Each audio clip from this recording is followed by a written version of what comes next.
Hey everyone, welcome back to my channel. I apologize in advance for the late video.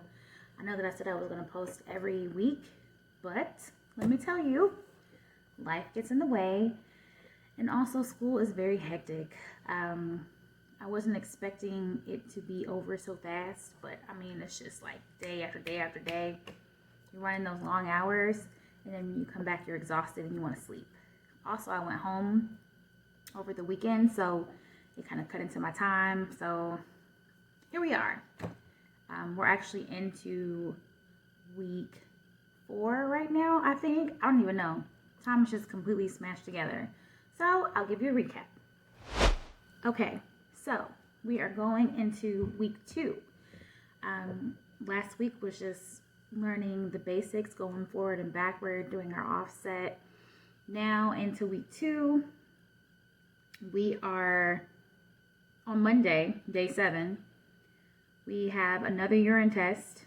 So the government requires you to take another urine test after you get your permit for some reason. Don't know why, but okay. Then we learned about doing our log books, hours of service, and how you're going to log your hours.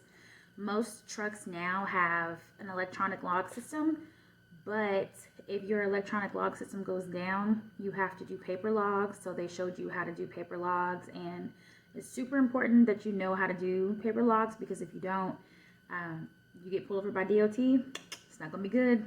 They are looking for truckers. They target truckers because that's how they make their money, right? So you can get like $200 fines for each violation. If 1 hour is not right, or this is not right, or something's not right, they can just fine you a whole bunch of money. And yeah, it's terrible. Also, I found out that talking on your cell phone, I don't know if I said this already, but I'm gonna say it again because it's really important. If you are on your phone, if you're holding your phone, like let's say this coffee cup is your phone, if you're doing this on your phone and a police officer sees you, your first ticket is $2,700 damn dollars, okay? $2,700. And then they fine your employer $11,000. So that means you're probably going to be fired and not have a job unless you have your own authority. But then basically you're going to fine yourself. So that's going to be like a $14,000 ticket on yourself. I'm cool. No thanks. I'm sure they add taxes and everything too. So don't talk on your cell phone. Don't even hold your phone. That's what they have the little headsets for, so you can talk on your headsets. Because you don't want to get into trouble with DOT, which is the Department of Transportation.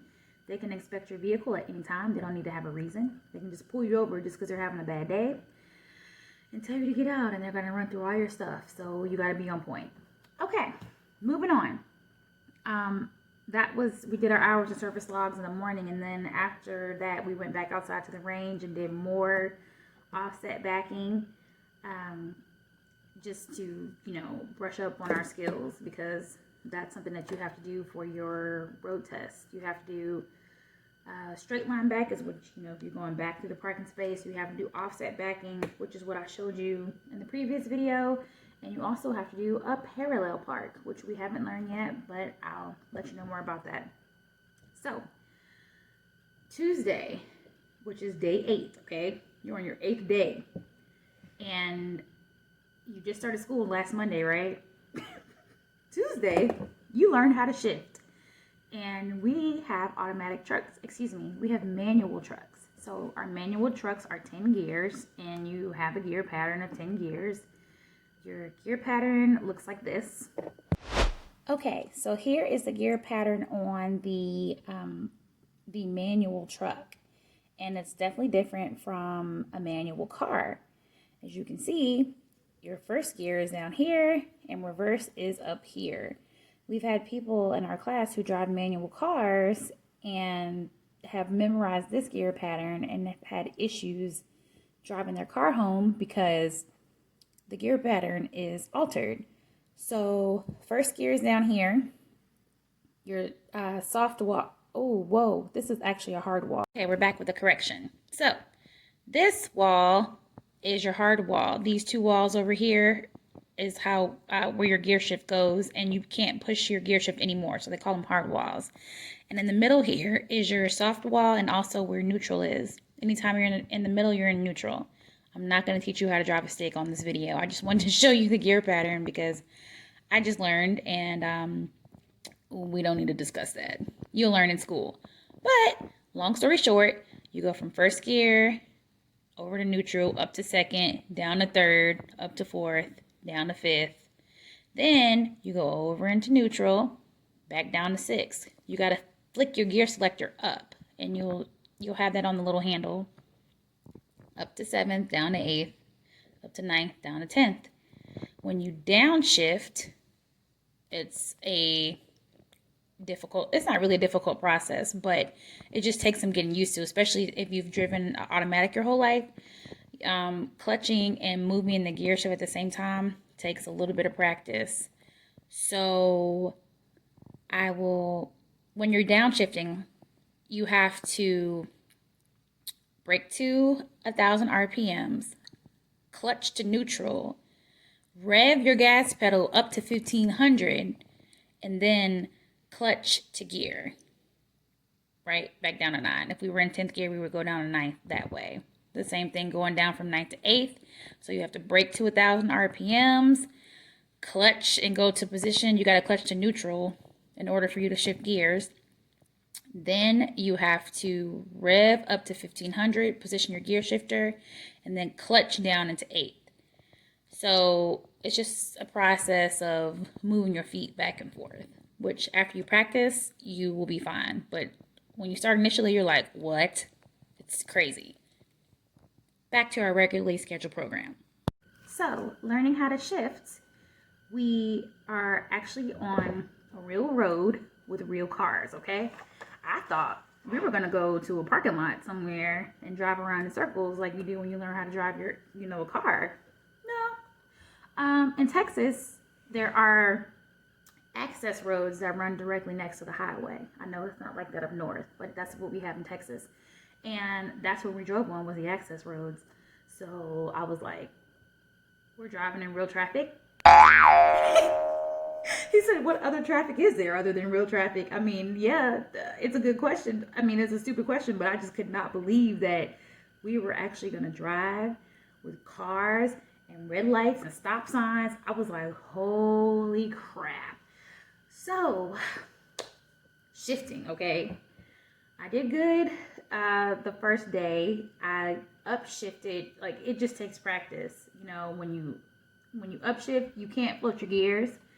I know that a lot of more experienced drivers float their gears, but if you float your gears on your driver's test, you're going to fail because they consider it coasting when you go into neutral. You have to clutch. That's what they call it.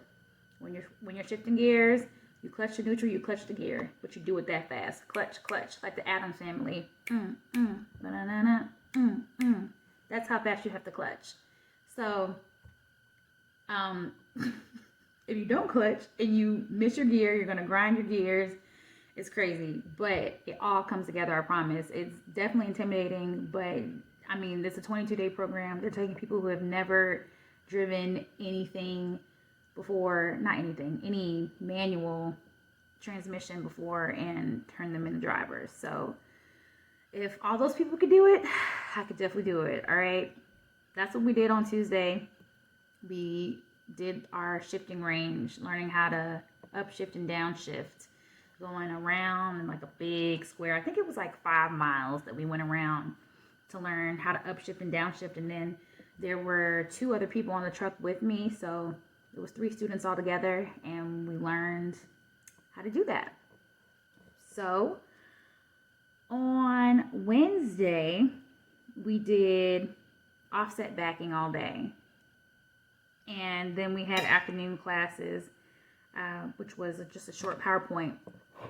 And at the end of our day on Wednesday, we got a $250 gift card, which was really exciting because we're not paid during this program. So $250 is great because you can buy your food or whatever. If you're trying to eat in the food at the cafeteria, you can buy food or pay a bill or whatever you need. I wasn't expecting that, so I was really surprised when we got it. So they said it was for our hard work and getting our learner's permit. So we got all of us a $250 gift card. So I was grateful for that. On Thursday, which is day 10, we learned how to do parallel parking. And I will draw out a video for you for that and try to do my best to explain it because I'm a terrible drawer. So we'll be right back. All right, here is our depiction of how we are going to parallel park. As you can see, I have beautifully illustrated our truck and our trailer, our tractor, and our trailer. So basically what you have to do is get your tractor into this space right here. I'm not sure why parallel parking is even on the driver's test because I have had, all my instructors have been like, they maybe parallel parked 5 times out of their whole careers, 30, 40 years, or however long they've been driving forever. So I don't know why we have to do it, but I guess if you ever have to do it, okay.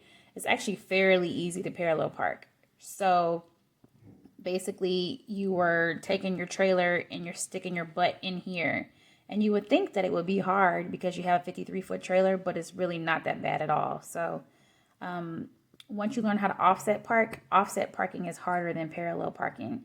You just have to make sure that you're able to see your cones when you're moving back, but they'll explain all that to you. So it's really, really, really easy.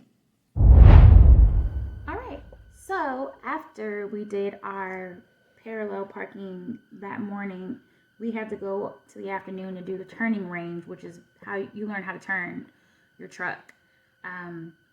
Left turns, right turns. And we only went like 25 miles an hour. But let me tell you, I did terribly. Like, I did terrible, okay? I don't know what happened between Tuesday and Thursday, but I was so anxious. Okay. I'm not trying to brag on myself or say, boast myself up or anything. But generally, I do well at everything that I do. And there's only been a couple times in my life where I haven't done what I expected didn't happen, and I immediately corrected that or took another course of action. But with the shifting thing, this was something that was completely foreign to me, and I was not grasping the concept, so I did a really bad job on this turning range, and I actually had like anxiety, and it was the first time I've ever experienced anxiety in my life. I'm 31 years old. I've never experienced anxiety like this. Even when I went to boot camp, I wasn't afraid. Well, not really afraid. I wasn't anxious. I was just like, oh, damn. I don't know what's going to happen, but I'm going to come through this. This experience was very humbling in a way because this was my first time ever experiencing anxiety. I was so keyed up.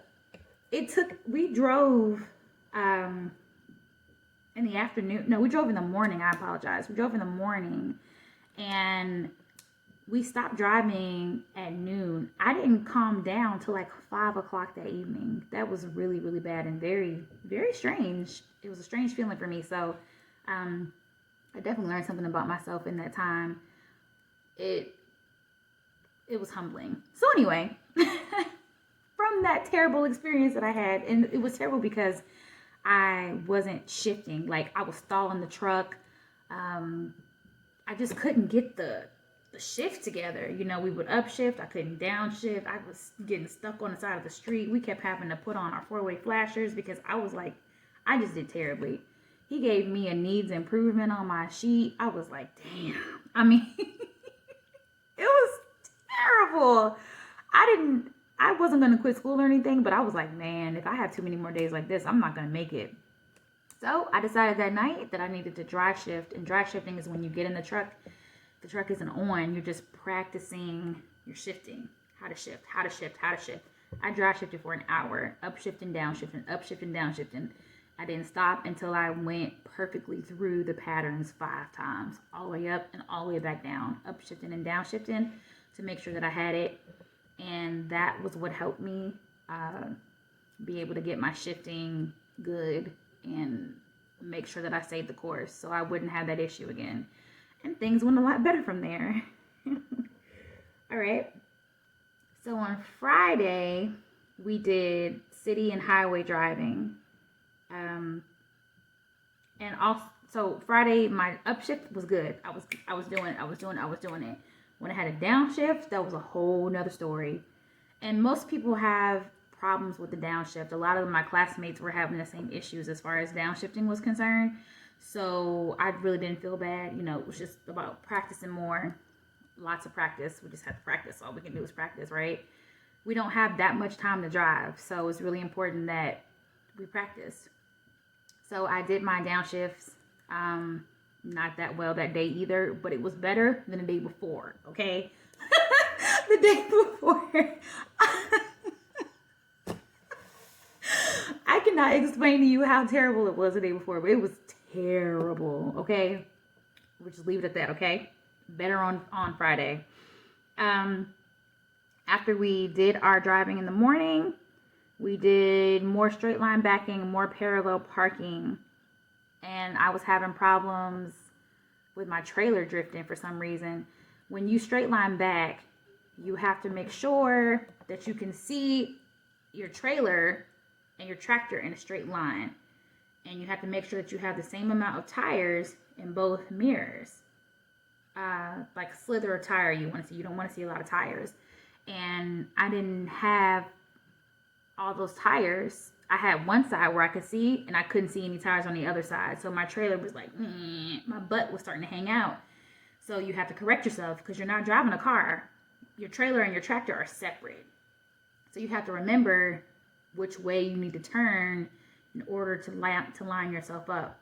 And I was kind of forgetting that and making my trailer drift, and then I was backtracking. So once I realized what I was doing, I got back on track and things worked out, of course.